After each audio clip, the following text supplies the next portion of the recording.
Expect the best used car deals guaranteed. Visit arnoldclark.com.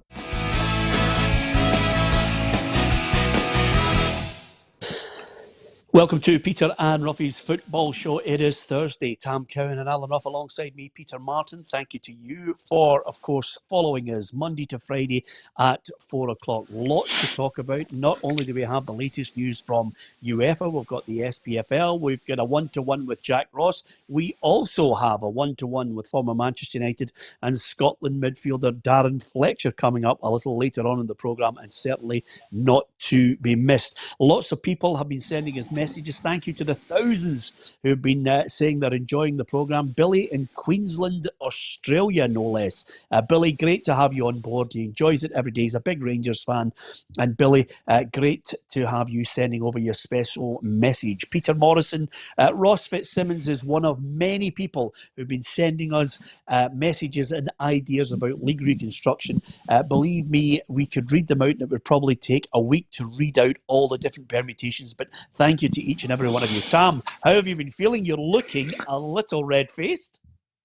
Yeah, I've been out getting plenty of sunshine, and not that that's getting to do with my complexion, that's just the red wine, so it's been absolutely terrific, Peter. But I must be honest, Peter, I don't want to have you with tears streaming down your face, but I'm getting to the stage now that I'm really, really missing my football, really missing going to Fir Park, really missing sitting with my pals, really missing a wee midweek game where you go for a couple of drinks first and maybe go for a wee curry afterwards. So it is a wee bit beginning to take its toll, but we just need to enjoy programmes like this. We need to enjoy all the football nostalgia that's available, and then we need to enjoy clapping for the NHS at 7 o'clock tonight, right through until 10. So that do it for 3 hours tonight, and it means that you miss Lenny Henry and David Williams and the Vicar of Dibley on BBC One.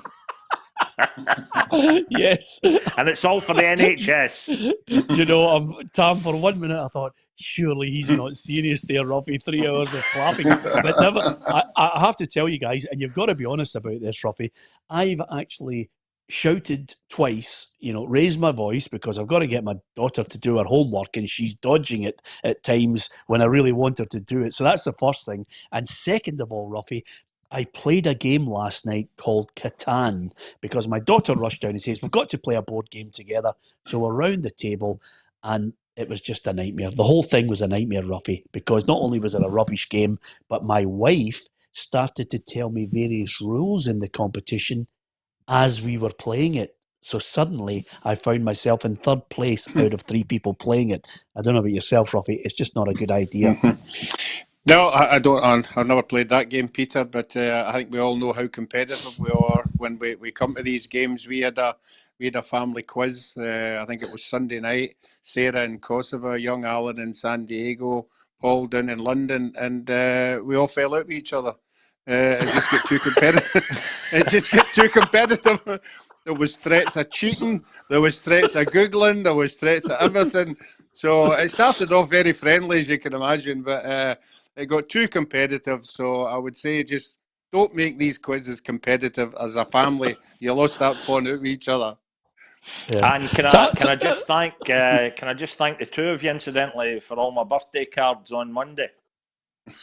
No, was it your birthday on Monday? Yeah, my birthday on Monday. And wasn't it a big one, was it? No, you know what? Again, with lockdown, I am absolutely, honestly, I'm so relieved. I was 51 on Monday, and see, when I think back last year, Peter, you know what it's like. You get a nice wee family occasion when it's a big birthday. This time last year, it was a nice wee family meal at my pal's restaurant. We were all there. We had a good drink. We had a magnificent cake, and I'm genuinely so glad that that all this didn't kick in then, because I didn't do a lot, shall we say, on Monday. I had a wee drink, raised a glass to myself, and composed a wee birthday song, which I'm more than happy to give you a wee burst of at the end of today's show, Peter. Was there never? Hold on, Roughie. No. There's not a catch chance in hell he's singing a song at the end of this one. Did it? No. It's a cracker. Did it no ever cross your mind to null and void your birthday? Well, no, that's not a bad shout.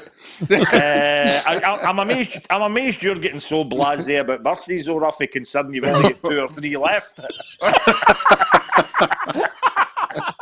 Brilliant, Tom. Listen, lots of people are sending us messages. Hi to Niall Kane. Niall has been with us, I think, all the way as well, and nice to have him on. Richard Wilkie, who's a big jambo, has joined us as well. Alan McLean is here in the New Forest. Brilliant. Great to have you on with us. Karen Quinn as well says, thanks for the box set tip of Gilmour and going to watch that next. You see, we're offering up all these things, and Andy Wilson has said, I'm loving Tam's songs, let him sing. No, there's a clamour at the other end.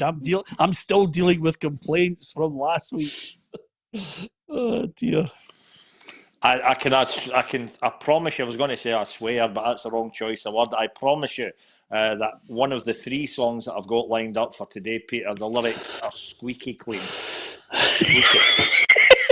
Right, okay. I might then, right. Neil Thompson, Darren Fields from America, great to have you on. And also Gary McCann, who says he's playing Football Manager on his phone, but he'll be tuning in on YouTube on his computer. So brilliant. Thanks to everyone for giving us messages. The one thing I would like to say is we've got a great interview with Darren Fletcher. If you're a Manchester United and a Scotland fan, you're certainly going to enjoy that. He was absolutely top drawer. So, with that in mind, let's go over some of the news that's coming in quickly and get the guys' thoughts on it. And the first one is quite simply with regards to Jack Ross. I had a quick chat with Jack, but first of all, let's see what it was all about. It was about Hibs' gesture of putting "Thank you NHS" on their shirts. This is the statement that was released by Hibs with regards to the overall sponsorship on the front of their shirt. Hibs today delighted to announce that the club will proudly bear the words "Thank you NHS" on the front of our new shirts when next season does indeed get underway. The club decided to take the opportunity to express the thanks of the entire Hibs and football community to our magnificent health service for the heroic, selfless and dedicated efforts of its staff during the coronavirus pandemic. We are further delighted to announce that our first home league game will be Thank You NHS Day, and we will welcome hundreds of NHS staff along as our guests. And here is the strip as well, lads. Let's have a look at that. I mean, I don't know about you. That is magnificent, Roughie. Your old club, I think, it's just a lovely gesture.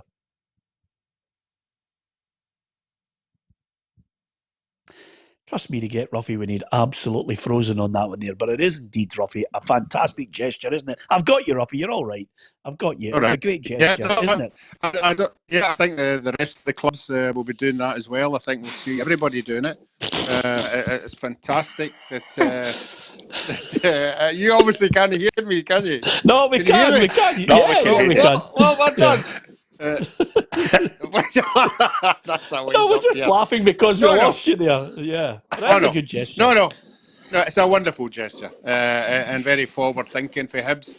I'm sure we'll see a lot of clubs doing that, and I'm sure the NHS for the whole of the season when it starts, I'm sure we'll be giving them lots of free entry to games and things like that. You know, so no, I think everybody's caught on to everything that they're doing, and it's fantastic. I think it was we spoke about Barcelona yesterday. You know, their strips always been a charity thing behind it. So no, I think it's wonderful, absolutely great. Yeah, I hate to be political, Tam. Never mind cheering them coming onto the park. Just give them more money. Absolutely, and don't with the NHS staff and the nurses, everybody's saying about, when all this is over, let's make sure we give them more money. I believe the MPs get an extra £10,000 for working from home, and the money was paid up with immediate effect. So let's pay the NHS staff, the nurses, the frontline workers just now. It's now they're doing the job. Don't wait until this is over. We could be looking at months, maybe even years yet. So give them the cash just now. Yeah, I love that, Tam. I agree with you 100%. Sorry for being so political about it, but in our hour of need, they've been absolutely magnificent. Some of them have put their life on the line, and I don't think it's uncalled for to say such a thing. Anyway, earlier on, about that NHS gesture on behalf of Hibernian Football Club, I caught up with their manager, Jack Ross. To say Hibernian boss Jack Ross joins us now. Jack, let's deal with that press release this morning, because that is a fantastic gesture by Hibernian Football Club. Thank you, NHS, as the main sponsor emblazoned across the shirt next season. What a fantastic gesture. Yeah, and I think any praise or credit for that goes to people at the club. Not me, not my idea, not my hard work, if you like, in putting it together. People obviously involved in that aspect of the club, and then those that run the club, from Ron and Leanne down, that have come up with the idea and then been able to get the backing from the NHS and most particularly around the Lothian area. So yeah, I think it's a terrific initiative from the club. Not only, I think, the very obvious and immediate sign, which is given that obvious thanks to what people are doing at the moment, but I think the longer term benefit, if you like, what's planned over the next 12 months in terms of the monies that the club aims to raise during that period, with assistance and hopefully myself and the players when that time comes as well. Yeah, that first home game should be special, because everybody gets a chance to raise money, and a thank you to the NHS Day at Easter Road. Yeah, and again, I think it's a clear reminder of how important football remains within our culture in Scotland. I think it has been a time for us to reflect on the fact that there are times when other things take priority, and this is one of them. But equally, when all's well and good, I think it is that reminder of the positivity that football can generate, and equally the place that, or the stand that it has within not just the country, but within cities and local communities, that it's able to give a platform, if you like. We're fortunate that we have that high profile platform that allows us to express that gratitude, and then, as you said, hopefully when the time is right for those people that deserve that praise to come along to the match as well. Yeah, brilliant stuff there by Jack Ross. And incidentally, if you're a big Hibs fan and you want to see an extended interview that I had with Jack Ross earlier today, well worth it, because he goes on to talk about Greg Docherty and, of course, his side and his plans, and, of course, the great Hibs support who've been backing them with season tickets as well in these difficult times financially. That's a tremendous effort. So well done to Hibs. I think it's just been a great PR day for your old club, Roughie, yeah? Yeah, and I think you have to say, Peter, you have to thank the sponsors as well, because Hibs will have a sponsor that's paying a lot of money for their name to be on the strip, so they must be part of this as well. So well done to them for just sort of stepping aside for this instance. Yeah, absolutely. Full marks to them as well. Listen, usually we give you the quiz, so let's hear the question. Here it comes for today. It's a fairly straightforward one. Which midfielder re-signed for Manchester United after 4 years in Italy, scored in the World Cup final in 2018, fell out with the former manager Jose Mourinho, and has been injured for 4 months? There's the quiz question, and we'll give you the answer at the end of the show. Fairly straightforward. I've got to ask you, Tam, you're sporting another one of those fantastic hats. How many of that similar style do you have? I've only got 3 that actually fit me, Peter, because if I can flick on to another one of my hats, excuse me, you'll see what I mean. Right, now look at that. Right, you see what I mean? Because the heat's getting a bit bigger. I do indeed have a big head, so I dug that one out earlier.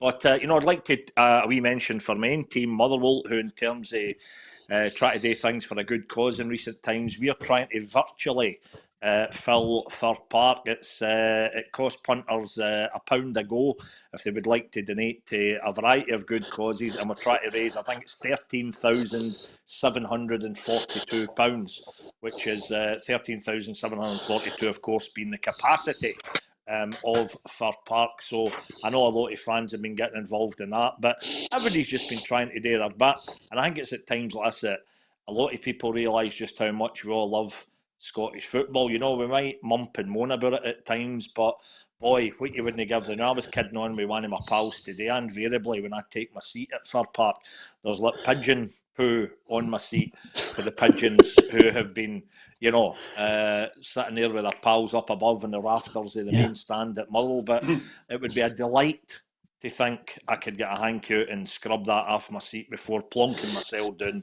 and sitting, being able to watch a game and having a laugh and a joke with my pals. Yeah, I think I wonder incidentally, if Peter, that thing, just say maybe I don't know what's going to happen here between the government, the SPFL, and all the rest of it. But as I'm sure you both read this week, maybe even yesterday or was even this morning, we're on a bit of a time warp. The Danish club, is it Midtjylland? I don't know if that's how you pronounce their name. Midtjylland. Midtjylland. They are effectively been doing like a drive-through. Or a drive-in, like a drive-in movie, where they put huge screens up outside the stadium. They obviously have a mega car park because they were saying it could cater for between 2,000 and 3,000 cars, and it would have been like an old drive-in movie where the fans would go along, they get the commentary via the car radio, and they were able to sit and watch a game. And I just wonder if it's innovations like that we'll have to look into in order for us to get a game of football back on the agenda. Yeah, on those couple of points, Tam, would you believe we mentioned the Midtjylland exercise earlier on in the week, and we had your own Motherwell striker on, Tony Watt, who was talking on the show earlier this week, and we mentioned also that worthwhile exercise of Motherwell versus COVID-19, a virtual reality game, and the raising of the money for charity. So again, well done to Motherwell. There's lots of great initiatives going on there, and of course, you mentioned there about people driving in and watching it. Roughie's already started that drive-in up the Braes in Cumbernauld as well, so that's fantastic. He's doing it on his own up there. So there's there's lots of people with their own initiatives on the way. Hi to Michael Mullen, great to have you with us. David Hurst, how much is the bidding at now for the strip? We're at £10,000, possibly more from Brian in Italy. I have to tell you, I'm going to have a word with Brian on this, but £10,000 for the shirt as well. I don't know about you, Tam, but just briefly before we talk about UEFA, have you noticed that the amount of people doing interviews and they're not checking what's going on behind them? I mean, the SNP MP had Hibs 3, Rangers 2 going on behind him in one of these posters and on a football as well. You just got to be careful what you've got in the background. I mean, I can remember, I don't know if you've seen one of the tweets today from Trini Woodall, and she's married to Charles Saatchi, and Charles Saatchi has walked past her live feed with nothing on, just the bare backside in the photograph. You've really got to be careful. Yeah, well, I mean, it was the Ian Blackford one that really shocked me. I mean, imagine a Hibs fan having a bit of Hibs memorabilia in his office. I don't know about you, but I nearly passed out at that one. And I'm awaiting Rangers issuing a statement on the matter. Exactly. There will undoubtedly be, Roughie, an invest. I know you're shaking your head, but you might as well. I mean, what he's alluding to, Roughie, is, of course, that an MP in Parliament has actually tabled a motion calling for the inquiry into the SPFL vote. This is a DUP MP, Gregory Campbell, who's done that as well. I think the other good thing about it, Roughie, and I've tried so hard about this, is, Leanne Dempster mentioned it today. I don't want to make it about Rangers and the incessant calling for, if it's not an investigation, it's questioning that it's got to be null and void. It's got to be, something has gone on and they've named names and they're adding names to this list. I don't think it's healthy for us to start getting sidetracked into what an agenda is from Rangers. All I would say is get an investigation, make it independent, and let's see what's happened. It doesn't need an MP, and MPs in Westminster will not be deciding on what happens in football. He can put the motion forward all he wants. The SPFL, if they see there's evidence, and the SPFL is the club's, Roughie, if there is evidence of wrongdoing, they will call an independent investigation because they all know what's going on. Yeah, I think an independent investigation is the way ahead. I think we've got far too many important things around the corner. We've got league reconstruction getting discussed, and that'll be a big thing when it eventually comes to fruition. I just think there's too many other things now, that are more important to the clubs. Thinking about the clubs rather than individuals is where I'm now.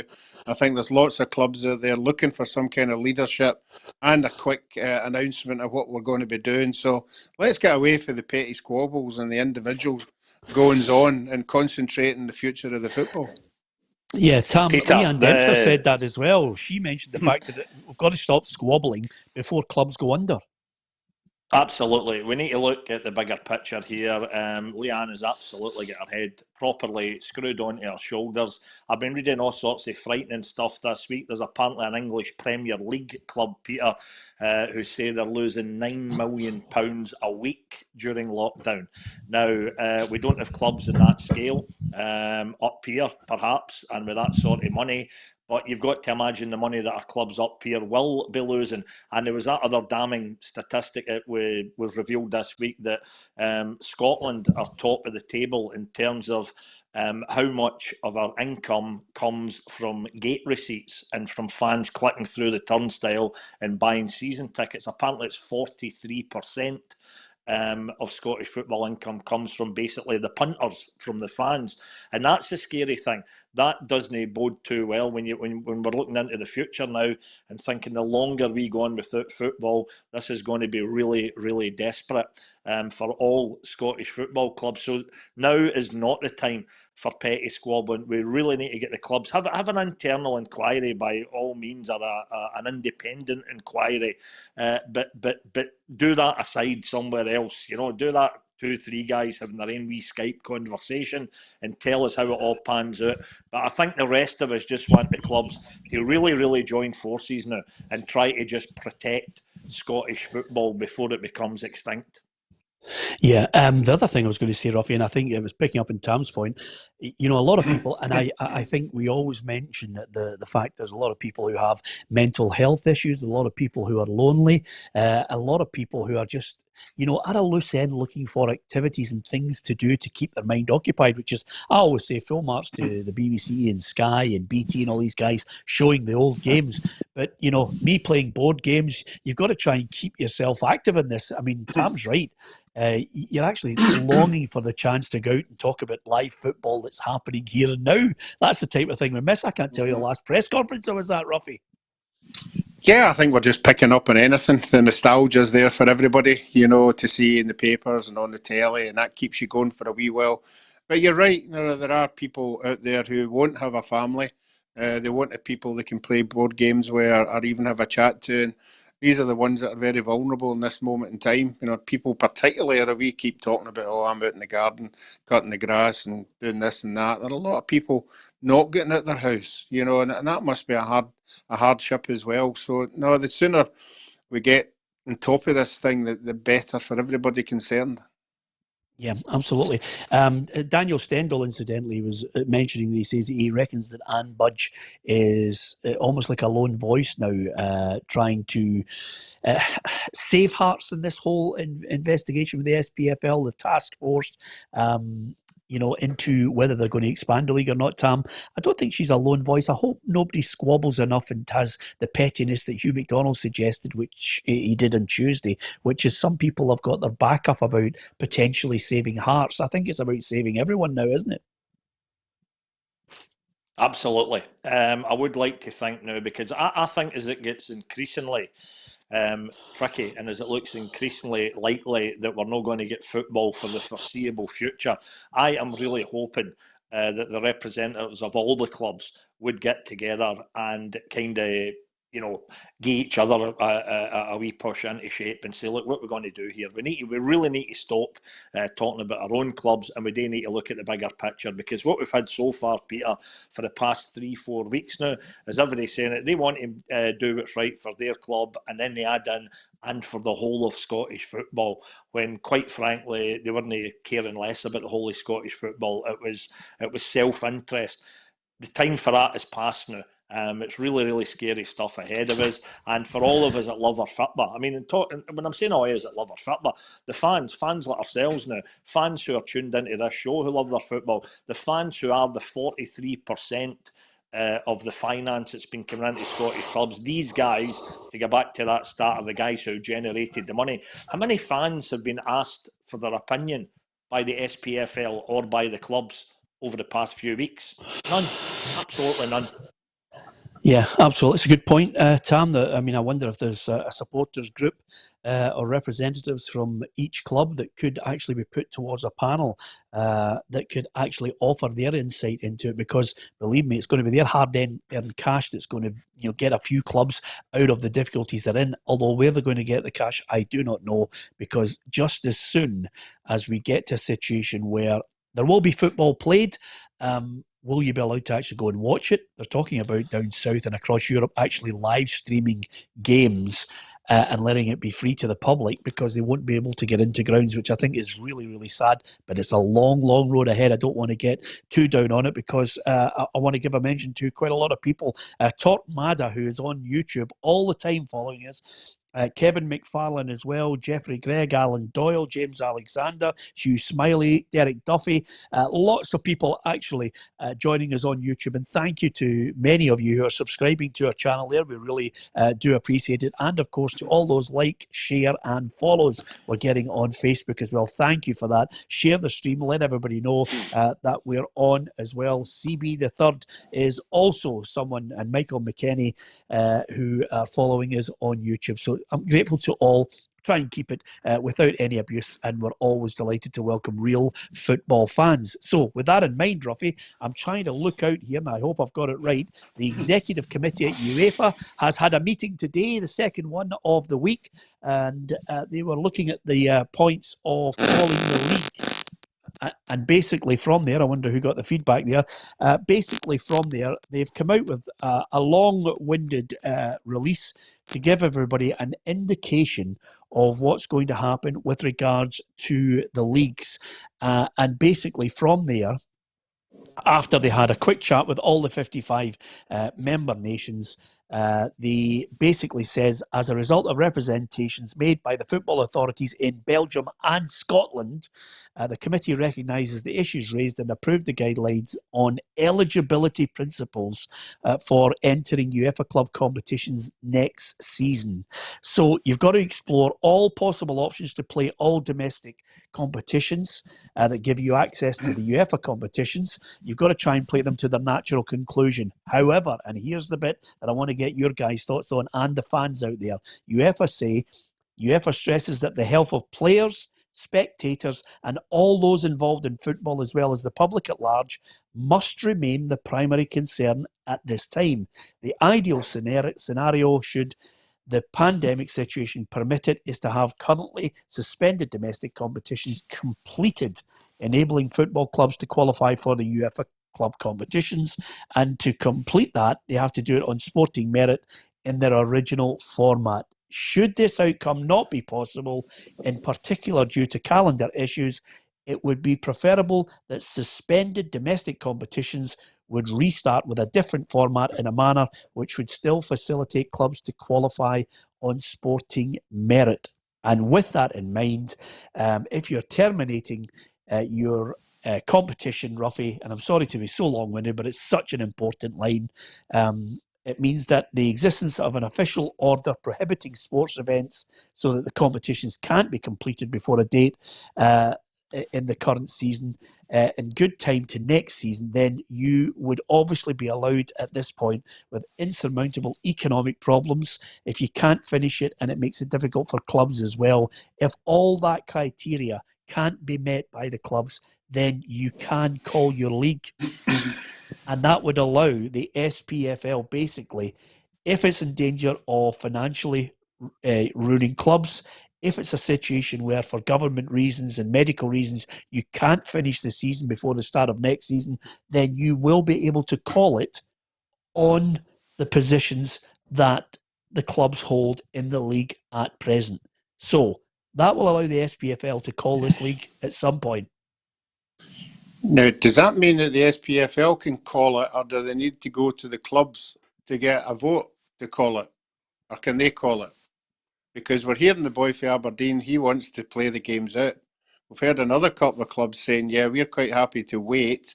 So is this an SPL shout and who is making that shout, and how long is he going to wait to make that shout? Well, all I'm going to say to you, Roughie, is this is a UEFA directive on calling it for being involved in European competition. And I hate to sound like a broken record, Tam, but Dave Cormack, Leanne Dempster, any chairman or chief executive you want to name can say they want to play this league out until kingdom come.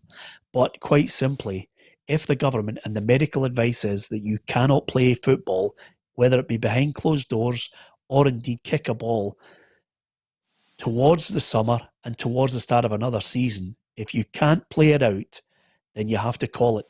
And they've also mentioned in that caveat, Tam, that clubs who are in danger of financial ruin have to be considered in this as well. So the SPFL would have to provide the document to UEFA and say, okay, our country says you can't kick a ball. Our country says you can't go behind closed doors for medical reasons. Our country says it's impossible to finish these fixtures. We're calling the league. Yeah, I mean, I'm the biggest advocate, Peter, of trying to complete the fixtures. I've been saying that to you now for weeks and weeks, that if at all possible, whether it was September, October, even if it was into next March, that when football resumes, we should try to complete 2019-20.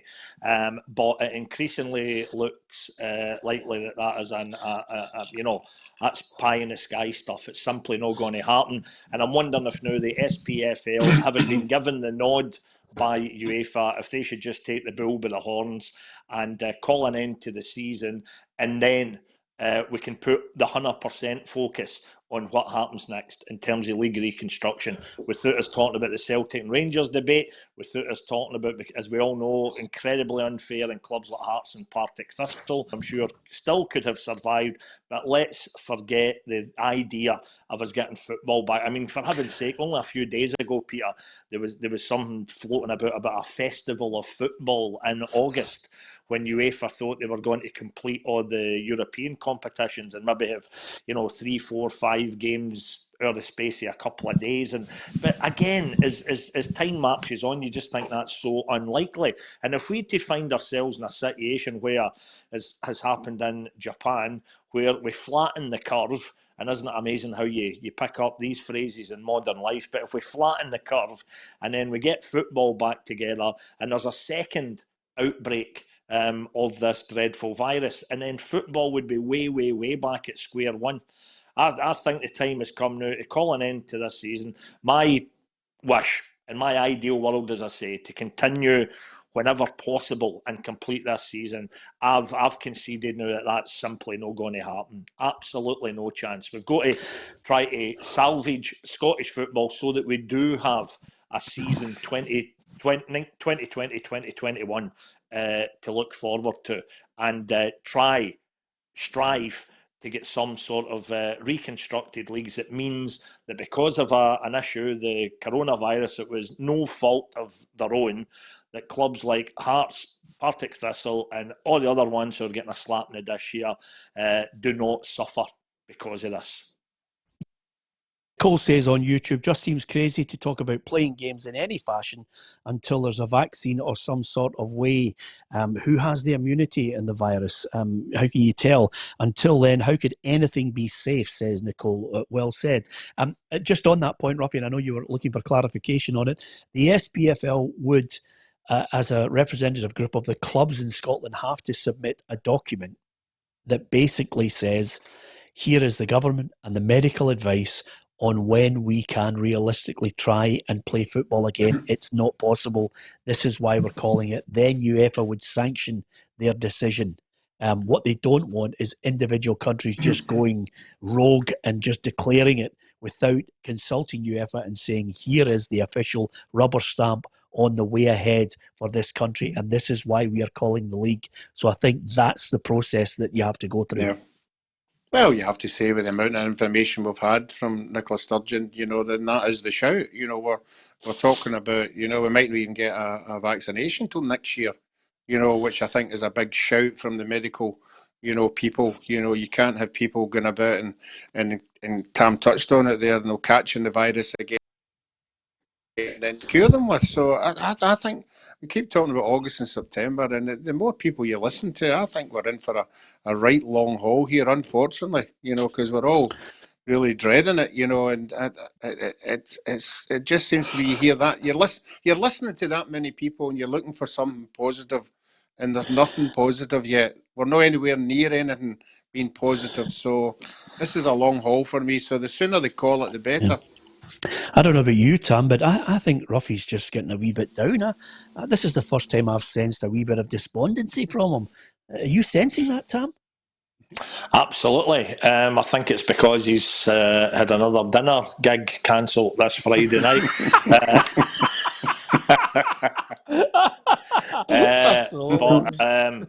But no, I just think, Peter, even in the radio this afternoon when I was sitting listening, and they're talking about even now the possibility of like the big Edinburgh Hogmanay street party being cancelled. When you start talking about events in that scale, that it's very likely now they're not going to happen. It just seems increasingly unlikely we're going to get football back. And if closed doors, and I know I think already the Scottish Government and Nicola Sturgeon have effectively said that they do not fancy the idea of closed-door football either. And, of course, you've got issues involved with that in terms of health and safety. You can see where they're coming from. But if you were able to do that, I quite liked the idea I was reading about, the way that the English Football League, the lower leagues in England, have this kind of scheme where you can watch games online and you maybe pay a tenner.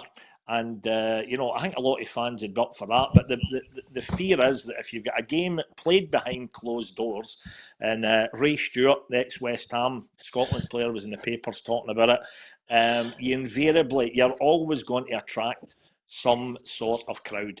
If die-hard fans know that their club is playing a closed-door game, you are, it sounds crazy in these times, but you are going to get fans that will think, I'm going to go to that, and as if they think they'll be the only person that's hanging about outside the stadium, and before you know it, you've got a group of people who'll be trying to do it. Or, heaven forbid, what you might end up doing if the games are accessible online, or if they're put free to air on the telly, or whatever it may be, I guarantee you that there will be examples of fans gathering in each other's houses. And again, we're going to be back to square one, perhaps, with the virus. I just think we just need to get a finger out collectively and leave a lot of these decisions with the powers that be. Yeah, I think we also need to, at some point, hopefully it's not going to be too long, Tam, because I noticed you posted a photograph on Instagram of you've bought a new pair of shorts, which actually fold up over your shirt. And I thought to myself, wow, you see, I am monitoring all your social media posts just to see how far you've lost it. And you did look like Lofty. You look like Lofty out of it, 8.5 Hot Mum. It was just a wee funny moment for my wee girl when we were out taking a walk the other night, and my wife turned round in a flash and managed to get the photo, and with the old Simon Cowell shorts right up to my Oxters. I thought I looked quite magnificent. You can check that out at the real Tam Cowan. Thanks for the plug, Peter. But yeah, you know what? Anything that I've done over the past few weeks, including the songs, it's just to keep you. It sounds the wrong choice of word, but to keep you sane. Just to amuse yourself. And as much as I was kidding on about the great Sir Lenny Henry and David Walliams and the Vicar of Dibley, I can assure you that I will be glued to the telly for that extravaganza of the night, because ultimately the NHS are the winners at it. Yeah, sure. Hey, that's a dig out, Roughie, if ever I've witnessed it there.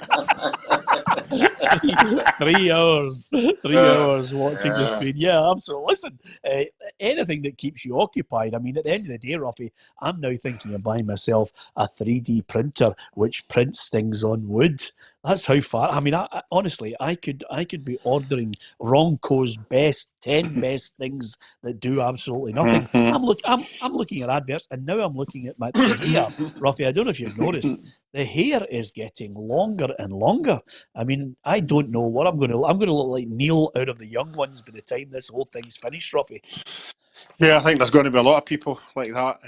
I'm in the next couple of weeks changing my name to Alan Titmarsh. I'm going to be out doing gardening. Oh, well, hey, Tam, sing what you want. Well, we're nearly off air there and then. There. No. No, I know we're going to run out of football questions sometimes, so it'll be wildlife and gardening for me in the next couple of weeks. So fire in your questions that, I'm becoming a bit of an expert out in the garden. I've got a new power washer got delivered the other day there, so anything that doesn't move is getting it. Every time the cat sees me, it just runs out the road because it thinks it's going to get it. But it's just got to keep going, haven't we? Just got to keep going. Absolutely. Hey, I'll tell you, I know you long for football again, Tam, and to hang about with your mates. But the funny thing is, I was actually thinking to myself, of all the games you've been to, and I was thinking, I wonder what people look at as one of the games that they've gone to that was the best value for money ever. And one that stuck in my head was one that I saw a couple of my mates who are Motherwell fans, they left when Hibs, I think, were 4-2 up in that game at Fir Park. Remember the one that ended 6-all? I mean, I cannot think of a better game for value for money than that Motherwell 6, Hibs 6 game. Well, you know what, Peter? I've mentioned that game quite a bit and it was actually 6-2 that Hibs were up and a lot of fans were leaving, and Motherwell, of course, clawed it back to 6 each. It was May 2010, a lovely kind of late spring, early summer evening at Fir Park, and it was majestic. And what my warmest memory of that is actually never Lukas Jutkovic's almost miraculous volley with the last kick of the ball that earned us the 6 each draw. But the joyous thing about football was that after it, I went into one of the lounges at Fir Park, into the centenary bit where they let the punters in down the ground floor. And there was a lot of folk dying to get in for a pee. We'd been sitting there glued to it right to the end. You daren't have left your seat to go to the toilet. So the minute the final whistle went, a lot is charged down. And I still so fondly remember, Peter, grown men stood packed in at the big trough, the big long urinal, and the gents, and everybody's shoulders were just gone like that because we were all laughing, we were all chuckling at what we had just witnessed. We were like excited schoolboys. We'd just never seen anything like that, and we couldn't stop laughing just with joy at what we'd watched, and that was great. And the flip side, Peter, in terms of just the joy that football can bring you and value for money, when Motherwell lost in the Scottish Cup recently to St Mirren when they put us out in penalties, St Mirren, of course, 4-1 up at half-time. Motherwell getting it back to 4 each, and then probably would have been better if we'd have just lost 4-1 because we took it to a penalty shootout and then we get beat when we thought the impetus was with us, and that maybe is the ultimate sickener. But joy of joys, a few days after that, I thought, Motherwell might have got beat, might have been a sore one at the time, but boy, isn't football, and more to the point, Scottish football, just the greatest thing ever. The excitement, the drama, the highs, the lows. There is absolutely nothing like it. And that is why we really need the powers that be, and we really need the guys running all our clubs to get the finger out and make sure that we will still have football to look forward to when this dreadful carry-on is over. Yeah, absolutely. And Andrew Jenkinson's just said on Facebook, Roughie, and I remember this game clearly. Do you remember the one where Hearts came back and made it 4-4 in the last couple of minutes? I think they were 4-2 down. And I think the boy Weir, I think his name was Weir, came back and scored for the Jambos to make it 4-4, Roughie. I mean, to get to a situation where you think you're going to win the Edinburgh Derby at Tynecastle, and then they pop up with a couple of goals to get a 4-4 draw. It's amazing. They're the type of games where if you're out with your mate and you're a fan, you're jumping on each other's head, going mental, aren't you? Yeah, but they're the worst ones, obviously, if you're a player. You're winning 4-2 in a derby and you're trying to see the game out, and obviously maybe a goal goes in and you go, well, we're still ahead, we'll just hang on. And there's nothing worse than losing one late on. But you're right, the amount of supporters that do leave games maybe 10, 15 minutes for the end. I never ever could get my hand round that one. You stay at the end. The game's over 90 minutes, plus obviously the extra time. And that's when a lot of goals are scored, believe it or not. So if you miss it, then you're missing the enjoyment that goes with it. Yeah, absolutely. The best Old Firm game I've ever seen, where both sets of fans, I think, gave them a standing ovation going off the park, was at Ibrox. I think it finished Celtic, Rangers 4, Celtic 4. and it was an unbelievable game because the great Ted McManus, I always remember Ted because I absolutely get plastered with him in Edinburgh one night, but he was magnificent on the day, and Ali McCoy scored an absolute peach of a goal for Rangers, and Murdo McLeod hit one from about 40 yards to make it 4-4. Very rare, Tam, that you get both sets of fans cheering at the end of an Old Firm game in a 4-4 draw. Oh, absolutely. But I can tell you that the Hibs fans weren't cheering after the 6-each draw at Fir Park that night that we talked about. And I'll tell you, Peter, the biggest fright I got that night after coming out of that aforementioned lounge, after having had a couple in there, me and my mates were going to walk down to one of the pubs in Motherwell. And just as we came out, the Hibs team bus was sitting there outside the front doors at Fir Park. And just as I walked past the bus, I heard the unmistakable noise of somebody's wedding ring or whatever chapping on the glass window, And I looked up into the Hibs bus, and it was the unmistakable dish of Big John Yogi Hughes, who, of course, was the Hibs manager at the time. And he was sitting there with that big trademark smile on the bus. And I was shouting, mouth to him, John, get down, lie on the bottom of the bus, because if any Hibs fans saw him with as much as a grin on his face after that debacle, conceding 4 goals at the end, they would have just bricked the bus. But good on the big man. He realised, as the guys did who were in having a pee together and we were all sitting there laughing and joking, he realised that it was absolute bonkers. And, I just really, really hope we get some bonkers stuff back on the agenda soon, because Scottish football is great. And I'm really, really missing it deeply, Peter. And even, as I say, the nostalgia stuff has been great. And you tune into some of these games. I've watched it's invariably Old Firm games. Don't get me wrong, that they're re-showing on Sky Sports.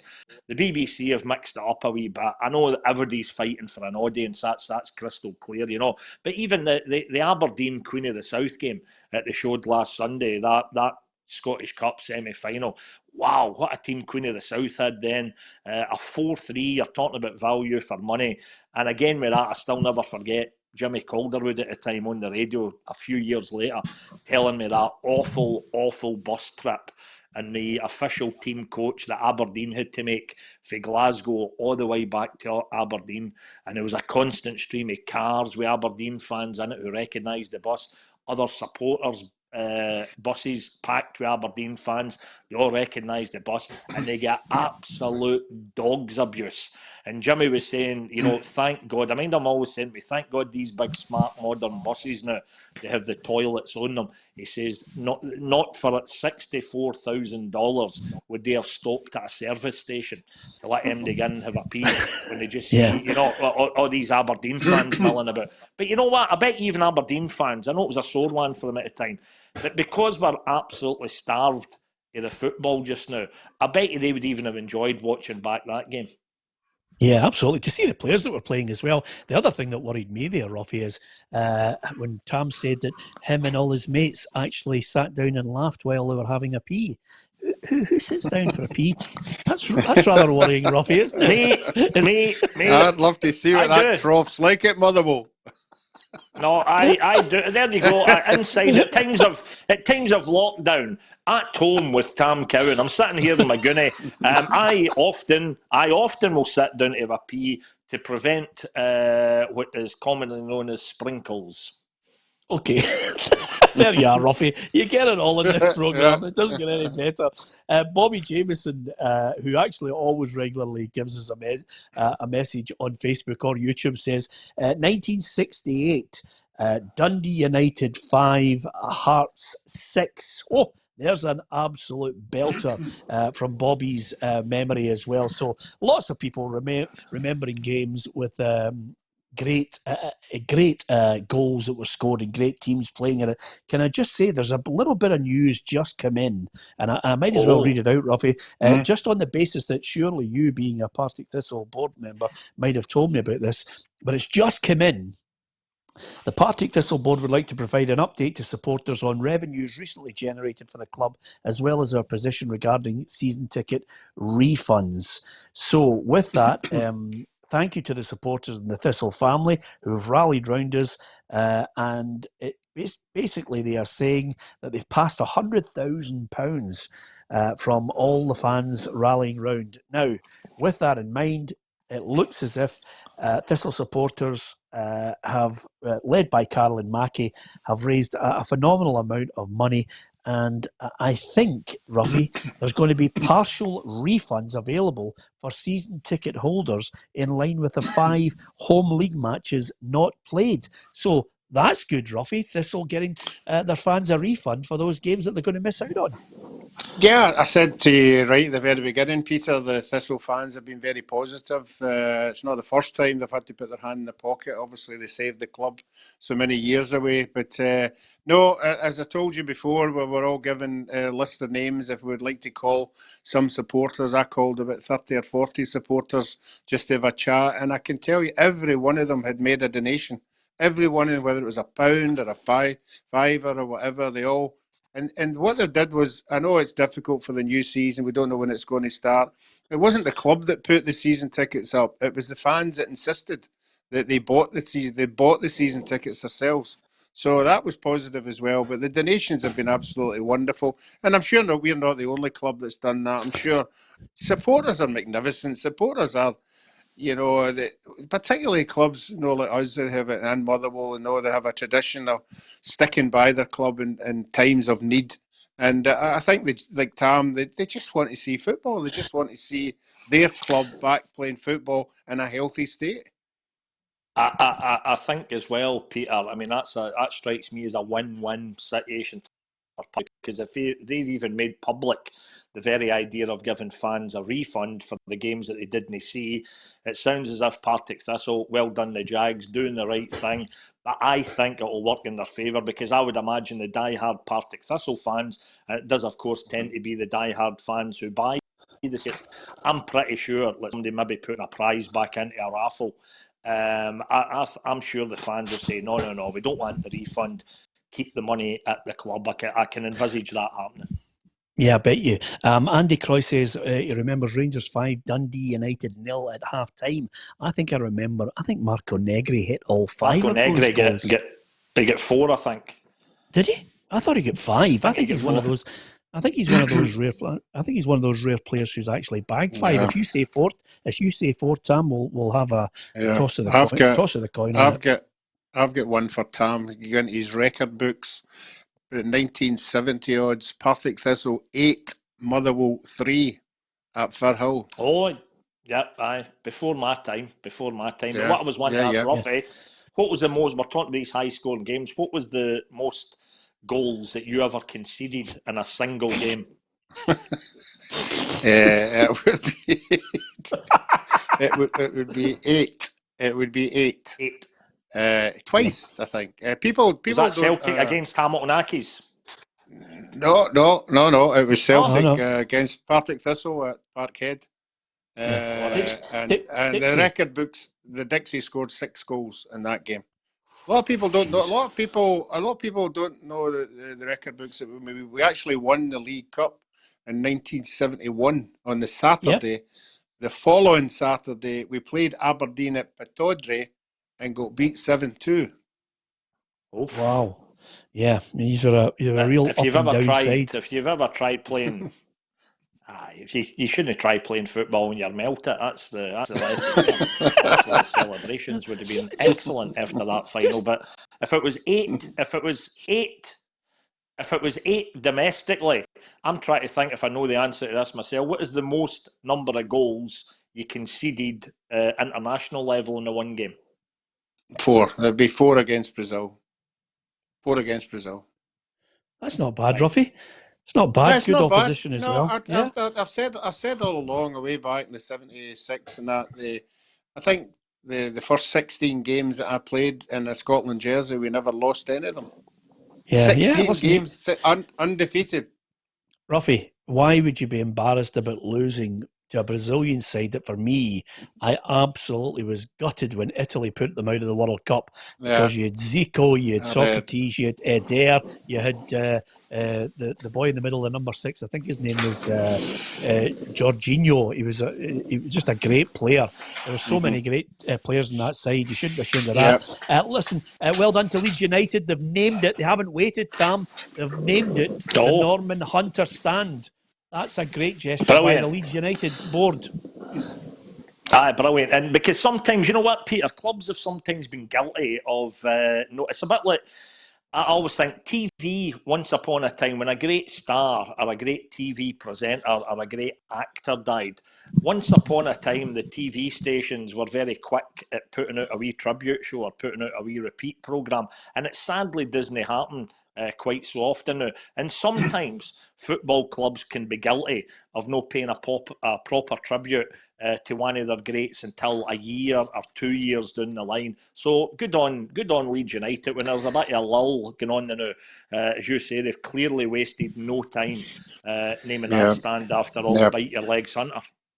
Yeah, and I don't know if unfortunately, when he died, that the TV companies ran some clips of his games.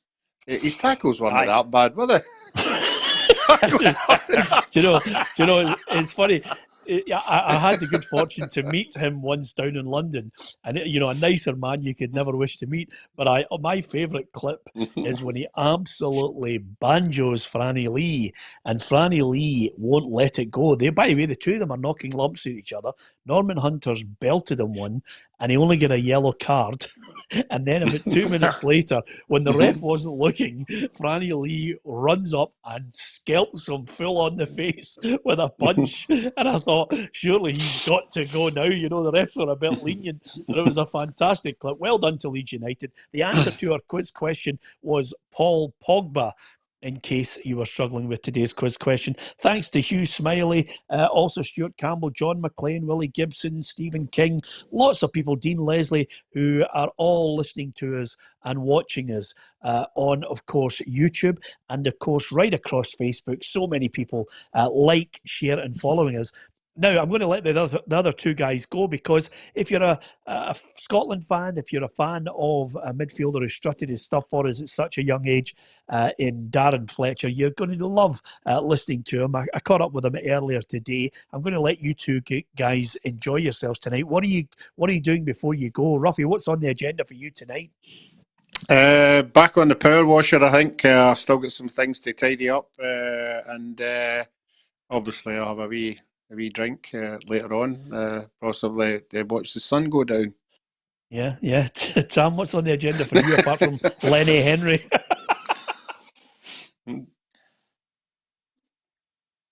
I am going to have a wee glass of something when this finishes. My wife has made a nice chili con carne. I'm going to enjoy that, and then I'll have a wee glass of wine whilst watching the big night in. Because even though there's not a lot of my favourite people on it, it is for a very, very good cause.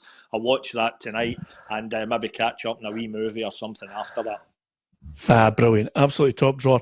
Listen, don't forget, Monday to Friday, we're on 4 o'clock every Monday through to Friday with all our pundits and, of course, special guests to try and keep you entertained to the best of our ability all the way through this terrible virus. Stay safe, stay at home, follow the government recommendations, and stay with us, because coming up, I managed to catch up earlier with former Manchester United and Scotland midfielder Darren Fletcher. Joining me now on the Football Show, I'm delighted to say former Manchester United and Scotland midfielder Darren Fletcher. Darren, first of all, are you and the family fit and well? Yeah, we're doing well, thanks. Thank God.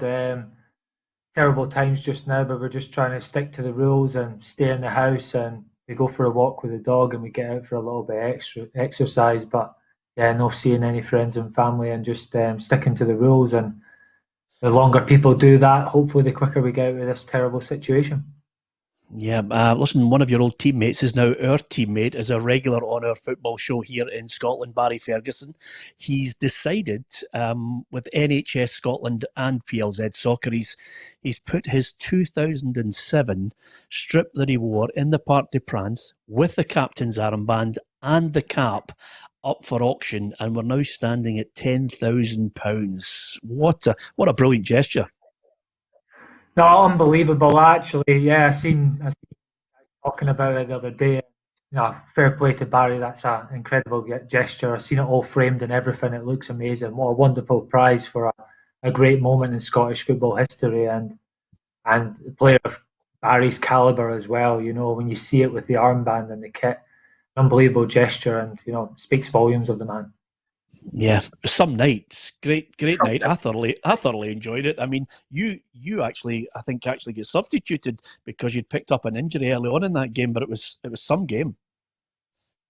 Oh, it was unbelievable. Actually, they thought I'd done my cruciate ligament. I thought I had a really bad injury. Vieira's absolutely scissored me. I think a little bit of retribution from all the years over the Arsenal United games, and turns out I had a fracture in my leg. I tried to play on for about 10-15 minutes, but couldn't. And the physios were really worried when they were doing the test that I was in that much pain when they were twisting and turning me, obviously because of the fracture.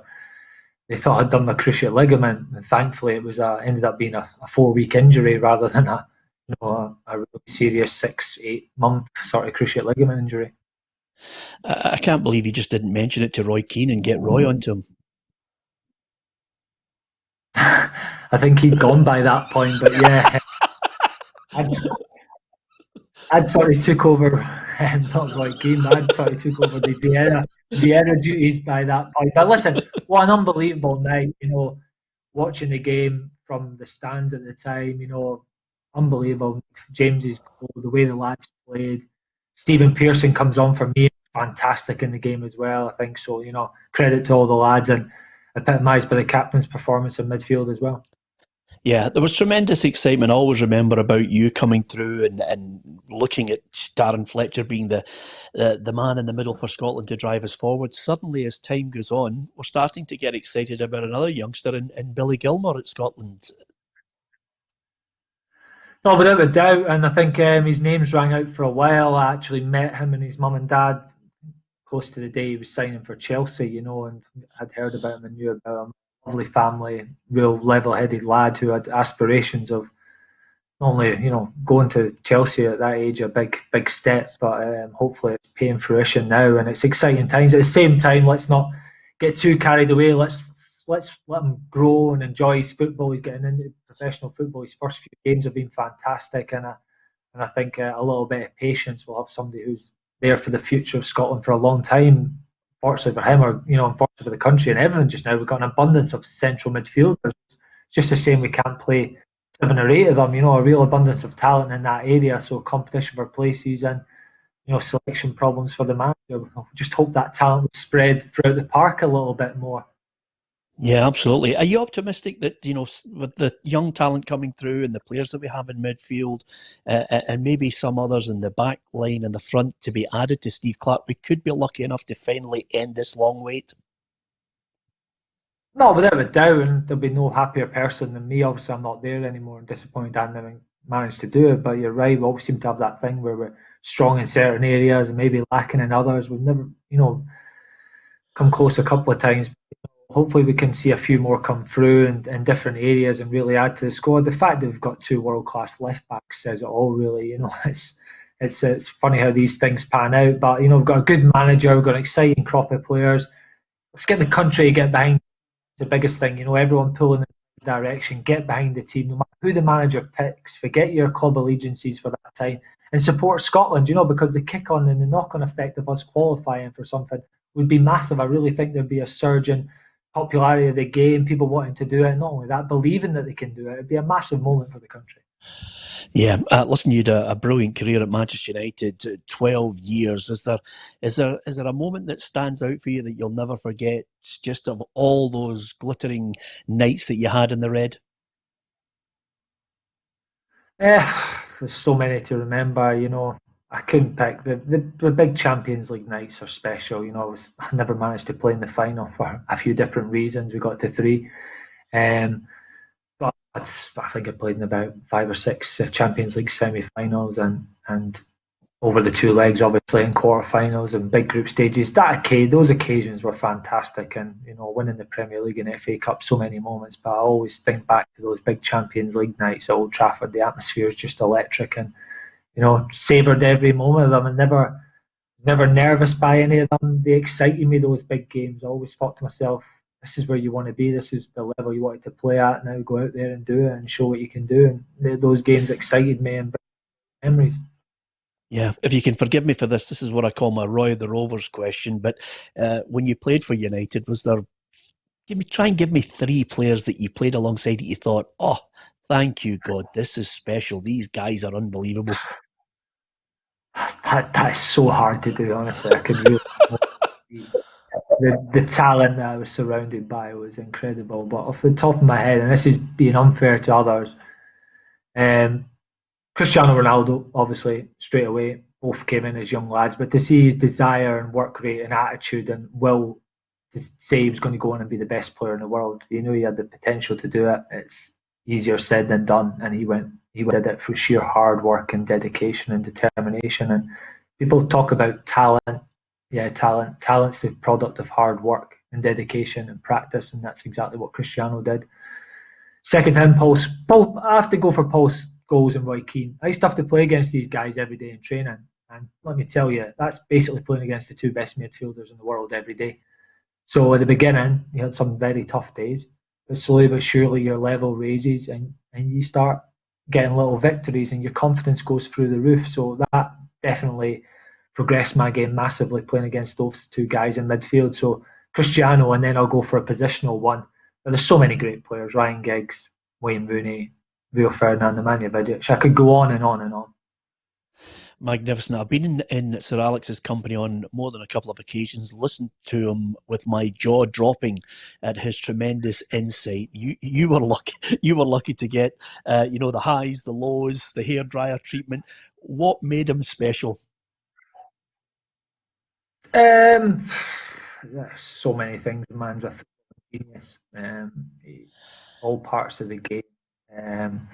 Just knowing what to say at the right moment, really, and keep making it unpredictable. The biggest thing I always think about the manager is his last words were always, go and enjoy yourself. Go and express yourself. That was what he wanted you to do. And he used to talk about, this is what you've dreamed of, making it at this level. Go and express yourself. Go and enjoy yourself. Respect your teammates. Play to win. Give it your all. His last words were always, go and enjoy yourself. And it's something that stuck with all the players that we went out there. We had under a massive pressure to go and win in big crowds, but we all went out there and enjoyed ourselves, and we had the backing of our teammates and our manager around us. And it's just a small thing. I could talk for hours about the manager, but that's just a small thing that really. Yeah, a couple of points just before we finish, Darren. I heard a sniff. Are you going back to Old Trafford as an ambassador? That's news to me, to be honest. I'm just enjoying my time out of the game and trying to get my coaching badges done and dipping my toe into a bit of everything, really. So I think there's been a few things, but it's all just rumours, as I'm afraid to say. Yeah, would you like to be a manager? Yeah, one day. I've always thought about it from a young age. I'd love to stay involved in the game, but I've always thought about becoming a manager, and as I said, for a long time, and I'm preparing for that now. It's easier said than done. I'm still young, and I want to put myself in a position where I'm ready to do it. I feel like I could do it now, but at the same time, I want to be in it for a long time, and I know how. One chance, 2 chances, maybe you've got to be ready to go for it and to give it your best shot. And I feel like I'm not quite at that stage yet, but I'm not far away. Here's a painful question for you. If they can't kick a ball again before the summer and somebody has to call that league, Liverpool might be champions. Yeah, well, it's inevitable anyway, isn't it? And thoroughly deserved. Listen, there's a great rivalry between the 2 clubs, Manchester United and Liverpool. But at the end of the day, Liverpool have been fantastic over the last couple of years. The level they've reached last year, obviously, to beat by Man City. They've been by far and away the best team in the league this year and deserve the title. And it's just disappointing from their point of view if it's handed to them, or if they don't finish the games or whatever. There'll always be that asterisk, so to speak, beside it that people will label against them. But ultimately, they've they've been the best team and they deserve their title. Hopefully we play out the league and it's done in the right way, but there's bigger things going on in the world just now than finishing football leagues. People's lives are at stake, and this devastating illness, this devastating virus. Yeah, well said. And finally, United seem to be now in that right frame of mind, giving Ollie some time. He's added Fernandes, who I think looks a special player. With maybe 2 or 3 others, United could suddenly bridge that gap again. What's your feeling on Ollie and the side he's building? Listen, I think he's done a fantastic job, and I think that if you look at the transfers and the players we've brought in, they've been great. The young players that have come through, and I've said that always building for something for United for the next 2-3 years. People labelling that he should be winning this year and doing that this year, that's totally unrealistic. If United want to get back to where they'd be, there's going to take a little bit of pain and a rebuilding job, and they had to aim 2-3 years down the line. They had to go for a long-term thinking point of view. Recreate that culture within the club, bring in not only the right players, but the right personalities with the right mindsets. And sometimes you have to look at a player, vastly talented, great, but if he doesn't have the mindset and the attitude to match, it's going to take your club to where you want to go, then you have to pass on him. So all he's matched the two, and I think his record's fantastic. The young players excite me more than anything. Mason Greenwood, Scott McTominay, Marcus Rashford, Dan James. I think they've got the youngest average age in the Premier League, and all he's building something slowly, adding the pieces, and you can see it before we stopped. They were really hitting top form, and as you say, with a couple of additions, United won't be far away. And I think that next season you'll see improvement, and in the next 2-3 years you'll see United challenging, if not within the Premier League again. And that's always going to be the plan. A short-term fix was never going to work. Chasing the league one season, throwing loads of money at it doesn't work for the long-term success of the club. So they're doing things the right way. Yeah, you mentioned Scott McTominay there. I'm a bit worried, Darren. You were as fit as a fiddle. He's just managed to do a 5K run for the NHS. Now, wait for this. In 16 minutes in 1 second. Now, I mean, somebody needs to have a word with him. I mean, that is outrageous. No, that's incredible. And listen, I'd like to see myself do it in my prime, because I found myself as not many could have kept up with me. So I might have challenged him, but where we do get compared against each other, the one thing I will say is he's a lot bigger physical specimen than I ever was. I think James McFadden's being compared. So I think he said Fletch can match his running, but I'm not sure he can match him in the gym. No, he's a beast, a lot taller as well than me. I'm pushing 6'2", he must be 6'3 plus. Listen, great lad, fantastic goal, and taking advantage of things that are more prevalent in the game today. Doing your gym work and that from a young age, something that wasn't around when I started. I noticed the benefits of mine later on in my career. Never quite got to that level, but it's great to see these young, fit, strong lads coming into the game now. And Scott's a fantastic pro who's shown every day at Manchester United what he's all about, and a valuable member of the squad. Darren, it's been an absolute joy having a chat with you. I wish you every success, whether you're back at United or indeed when you get into that dugout as a manager as well. Good luck in whatever you do. Thanks for joining us in the Football Show. No, you're welcome. It's been my pleasure to join you, and all the best, and I'll be tuning in the future. Brilliant. An absolute class act. Great to hear from Darren Fletcher all through his career. If you ever want someone that you want to live up to, how to conduct yourself on and off the pitch, it's almost certainly Darren Fletcher. Hopefully you're enjoying the programme, you're enjoying our special guests. If you do indeed enjoy the content, then don't forget on Facebook to like, share our content. By all means, let your friends know. And of course, follow us as well. We will be grateful to you for that. And over and above that, over the next few weeks, you get a chance to win yourself some good prizes that we'll come out with in competitions. And if you're on YouTube as well, as ever, people are not only watching it live, but just watching it at their leisure later on, not only here in the United Kingdom, but from all across the globe. Expats joining us and enjoying the banter as well. Don't forget to subscribe to our YouTube channel if you enjoy the content. Join me tomorrow. Roughie will be back alongside me for Peter and Roughie's Football Show, and it is Friday. We'll give you an update on Barry Ferguson's shirt. Barry will be with us. He'll be at his home. I'll be in my studio here, and Roughie will be joining us, hopefully not from his back garden with a glass of red wine in his hand, but ready to talk more football. Thanks for watching.